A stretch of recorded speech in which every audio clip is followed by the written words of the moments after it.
एक सिंपल सवाल पूछता हूँ, अगर मैंने तुमको 17 चॉकलेट दे दी and I ask you to distribute it among your 5 friends, तो तुम क्या करोगे? 3-3 सबको बांट दोगे और 2 तुम्हारे पास बच जाएगी, है ना? या तुमने क्या किया? तुमने डिवीजन किया, या तुम्हें क्वोशिएंट मिला, या तुम्हें रिमाइंडर भी मिला, बस तुम्हें इस बात का रियलाइजेशन नहीं मिला. You just used Euclid's division lemma. Today we are not memorizing maths. We are understanding why maths work. This is Yash और ये है Brainwave 10 जहाँ study equal to clarity plus fun. बने रहिए.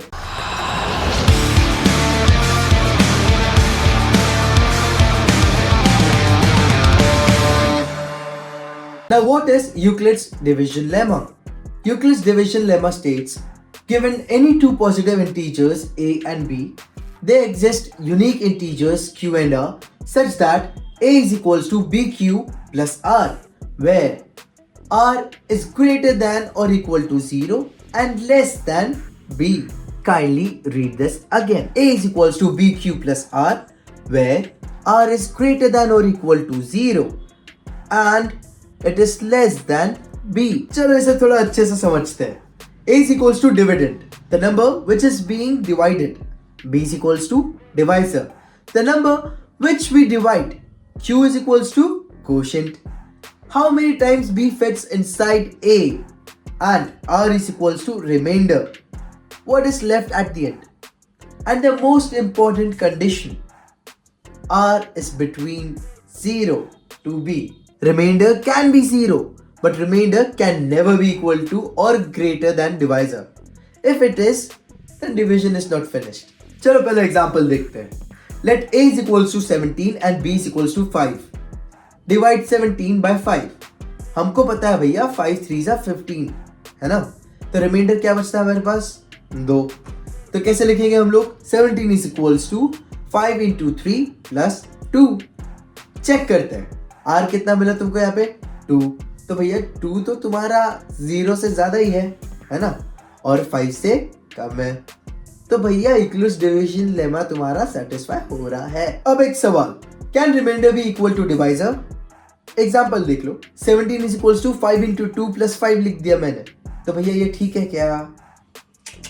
बिल्कुल नहीं. Because if remainder is equals to divisor then you can divide it one more time, है कि नहीं? So remainder must always be less than divisor. Example number 2.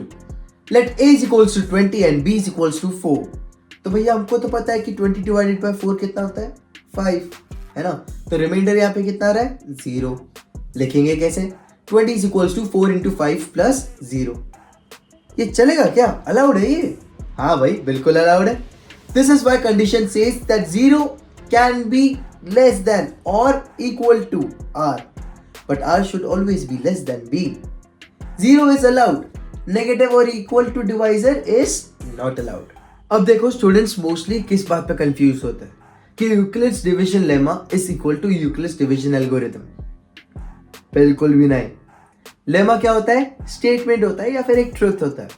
Algorithm क्या होता है? स्टेप्स होते हैं एचसीएफ को फाइंड करने के, जो हम लोग आगे के लेक्चर्स में करेंगे. आज हमने सिर्फ लेमा देखा है कि नहीं? Foundation first and weapons later. Now why this lemma is important?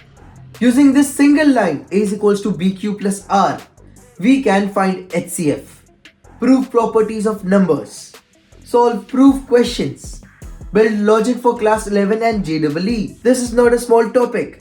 This is number theory's backbone. चलो एक quick सा recap देख लेते हैं. Euclid's division lemma applies to only positive integers. Formula क्या है इसका? a is equals to bq plus r.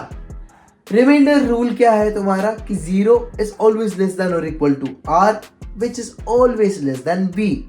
याद रखना, remainders can be 0. Lemma is a statement, not a process. What we'll do in next class? Next class में हम इस lemma को use करके क्वेश्चन सॉल्व करेंगे और देखेंगे कैसे एचसीएफ निकलता है स्टेप बाय स्टेप. अब फटाफट जाके कमेंट करो यस सर ओपी. अगर कहीं भी डाउट है या फिर एक भी लाइन तुम्हें अनक्लियर लगी तो जाके सीधा लिख दो, मैं पर्सनली देखूंगा. लाइक शेयर और सब्सक्राइब जरूर करना, स्पेशली उन दोस्तों के साथ जो मैथ से अभी भी डरते हैं. मैं हूं यश और ये था B10, नॉलेज का शॉर्टकट और एग्जाम का फुल स्कोप. हasta la vista.